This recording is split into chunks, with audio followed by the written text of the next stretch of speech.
देख रहे हैं मेरे साथ, पूछता है भारत शुरुआत ऐश्वर्या के एजेंडा से, और ऐश्वर्या के एजेंडा में दर्शकों विपक्ष को सचमुच सोचने की जरूरत है। चाहे विपक्ष को जितनी भी दिक्कत हो मेरे एजेंडा से या मेरी ओपनिंग से, चाहे जितनी भी बार विपक्ष के नेता अपनी स्ट्रैटेजी को ठीक करने के बजाय हमारे शो के फॉर्मेट को ठीक करना चाहे, शर्मा जी हमारा फॉर्मेट नहीं बदलने वाला है। पूछता है बात, हम तो बात रखेंगे और सवाल करेंगे। भाई कंफ्यूजन है तो है, क्लैरिटी नहीं है तो नहीं है। भाई 2019 में दर्शकों, 2019 में यही विजुअल 3 दिन से चला रहे हो शर्मा, और 3 दिन से मैं मना कर रहा हूं कि मत चलाओ। मैं ये कह रहा हूं भाई 2019 में जब कांग्रेस हारी तो एक स्लोगन बनाया कांग्रेस पार्टी ने। आज जो प्रोटेस्ट हुई है पार्लियामेंट की, उसके विजुअल चला दीजिए शर्मा जी। प्रोटेस्ट जो आज कांग्रेस ने प्रोटेस्ट किए, धीरज करो। तो मैं ये कह रहा था, तो कांग्रेस ने बहुत मंथन हुआ, कांग्रेस में क्या किया जाए, मोदी को टक्कर कैसे दी जाए। तो मोदी को टक्कर देने के लिए उन्होंने सोचा भाई सेव डेमोक्रेसी सेव कंट्री, ऐसा करके एक स्लोगन निकाला। 2019 की हार में आज खड़े हो, 2023 में 24 में जा रहे हो। बड़ा दिन आने वाला, 31 दिसंबर आ रहा है, नया साल आ जाएगा, 24 आ गई। तो 19 की हार में भी वही स्लोगन था, सेव डेमोक्रेसी सेव कंट्री, और 24 में भी सेव डेमोक्रेसी। ये आपने बीजेपी का प्रोटेस्ट चला दिया। मैं कह रहा हूं कांग्रेस के सांसदों का प्रोटेस्ट विजय चौक पे हुआ था, वो चला दीजिए उसके बीच। Thank you. हाँ, इसमें यह प्लकार्ड है। इस प्लकार्ड पे क्या लिखा है? Save democracy save world, save the country, देश बचाओ। ये 2019 में यह अशोक गहलोत ने कहा था पहली बार, राजस्थान के भूतपूर्व मुख्यमंत्री ने, कि देश को बचाना है, डेमोक्रेसी को बचाना है। क्या हुआ? 19 में जनता ने जवाब दिया, जीता कौन? नरेंद्र मोदी।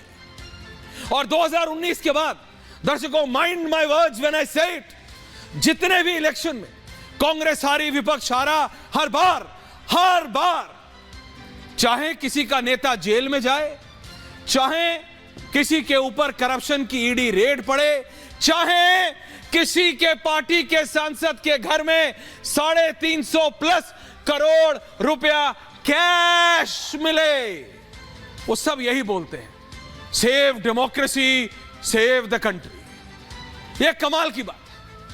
कोई शराब स्कैम में जेल में जाए तो सेव डेमोक्रेसी के नारे लगाता है। किसी के घर से 350 करोड़ रुपया कैश मिले, वो सेव डेमोक्रेसी के नारे लगाता है। किसी के घर में कनेक्शन मिले देश विरोधी गतिविधियों से, वो सेव डेमोक्रेसी के नारे लगाता है। जनता ने इस सेव डेमोक्रेसी के नारे का जवाब एक बार नहीं, 1 दर्जन बार दिया है। 1 दर्जन बार। 2019 का जनरल इलेक्शंस, उसके बाद ये जो 3 इलेक्शन हुए अभी, मध्य प्रदेश, छत्तीसगढ़, राजस्थान, ये तो मैं लेटेस्ट बता रहा हूं, और इससे पहले आप नाम लीजिए और मैं आपको बता सकता। लेकिन विपक्ष समझने को तैयार नहीं है। उसको लगता है जब भी हारो, जब भी दिक्कत में हो तो पर्चा उठा लो, सेव डेमोक्रेसी। ऐसे होता है क्या? Is it a joke? Clarity नहीं है ना। जब इस अलायंस ने, विपक्ष के अलायंस ने अपना नाम इंडिया, देश के नाम पे रखा, इंडिया अलायंस रखा, इंडिया अलायंस रखा, तब भी मैंने कहा था पीआर वाइज अच्छा है, देश के नाम पे रखा। ये करना चाहते हैं जो हम मोदी वर्सेस ऑल करते हैं, ये कहना चाहते हैं कि अब सब जगह होगा मोदी वर्सेस इंडिया, लेकिन इंडिया तो मोदी के साथ। ये इनका पीआर गिमिक, पीआर वाइज बहुत अच्छा था, लेकिन पीआर से इलेक्शन नहीं जीते जाते। पनौती ट्रेंड करा के इलेक्शन नहीं जीता जाता। इलेक्शन ग्राउंड पे काम करके जीता जाता है। इलेक्शन दर्शकों, आपका भरोसा जिसके ऊपर होगा वो जीतता है इलेक्शन। जिसके ट्वीट पे कितने ज्यादा लाइक हो वो इलेक्शन नहीं जीतता। ये कांग्रेस को समझ नहीं आता। नरेंद्र मोदी की पॉपुलैरिटी को टक्कर देने के चक्कर में वो कभी पनौती ट्रेंड कराते हैं, कभी कुछ ट्रेंड कराते हैं, कभी सेव डेमोक्रेसी। सेव डेमोक्रेसी भैया किससे सेव कर रहे हो ये तो बताओ। जनता तुम्हारे साथ नहीं, देश तुम्हारे साथ नहीं। अरे मुद्दा है, ऐसा नहीं है कि मुद्दा नहीं। बात करने के लिए जब बात करेंगे, देखो भाई महंगाई बहुत बड़ा इशू है तो उठाओ ना। क्यों मैं नहीं देखता राहुल गांधी को महंगाई का प्लकार्ड लेते हुए संसद के बाहर? क्यों मैं नहीं देखता खड़गे साहब को, जिनको कि ममता बनर्जी और अरविंद केजरीवाल दोनों प्रधानमंत्री का दावेदार बिल्कुल बना दिया है और कांग्रेस के अंदर फूट डाल दिए, वो बात अलग है।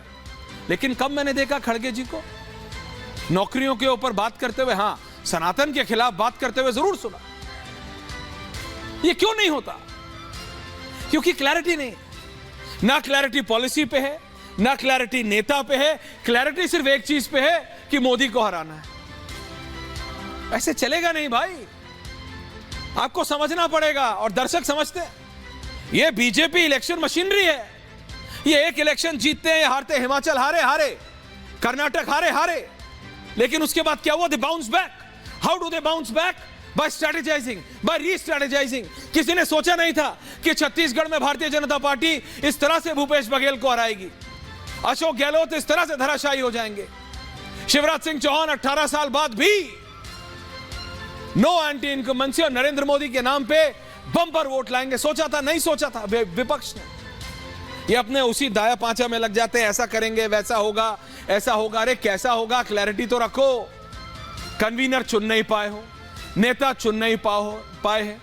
फॉरेन पॉलिसी पे आज मैं इनसे पूछूं क्या है इनकी कश्मीर के ऊपर पॉलिसी, कश्मीर पे पूछ लूं आज मैं इनसे, तो अरविंद केजरीवाल से लेके और सोनिया गांधी तक जितने नेता आपको यहां नीचे ग्राफिक में धीरज ने बनाए हैं ना, उतने डिफरेंट ओपिनियन मिल जाएंगे, उतने डिफरेंट ओपिनियन। एक की मेल दूसरे से खाता नहीं, कैसे खाएगा? इन 28 दलों में से 20 से ज्यादा तो कांग्रेस पार्टी से निकले हुए हैं, परेशान है सोनिया और राहुल से, तभी तो अपना दल बनाया है। लेकिन इनको अगर टक्कर देनी, मुझे तो इन स्टेट इलेक्शंस के बाद एक बात क्लैरिटी, जब तक ये अपने नेता कौन है उस पर क्लैरिटी नहीं लाएंगे, जब तक ये अपने पॉलिसी पे क्लैरिटी नहीं लाएंगे और इंपॉर्टेंट इश्यूज जो स्टैंड है, देश को कैसे आगे बढ़ाना है, कैसे मल्टी ट्रिलियन इकोनॉमी बनाना है, किस तरह से आप चीजों को बेहतर करेंगे। ठीक है, मान लिया, विपक्ष की बात मान ली कि नरेंद्र मोदी की पॉलिसी में ये 10 दिक्कतें हैं, तो उसको सॉर्ट आउट कैसे करोगे ये तो बताओ। सेफ डेमोक्रेसी का पर्चा लेके सॉर्ट आउट करोगे क्या? ना भारत को किसी से खतरा है, ना भारत की डेमोक्रेसी को किसी से खतरा है। ये बात राहुल और सोनिया गांधी को समझ आ जानी चाहिए। दिक्कत ये है, जिन नेताओं को कांग्रेस में और जिन नेताओं को इस विपक्ष में, जिसका नाम इंडिया अलायंस, जो आपका मन है आपका, समझ आता है, उनकी चल नहीं रही। वो कोशिश करते हैं, ममता दीदी को समझ आ रहा है कि मध्य प्रदेश, छत्तीसगढ़, राजस्थान के इलेक्शन के बाद चौकन्ने हो जाओ, नहीं तो मामला बिगड़ जाएगा। इसीलिए अरविंद केजरीवाल के साथ हाथ मिला के उन्होंने क्या किया?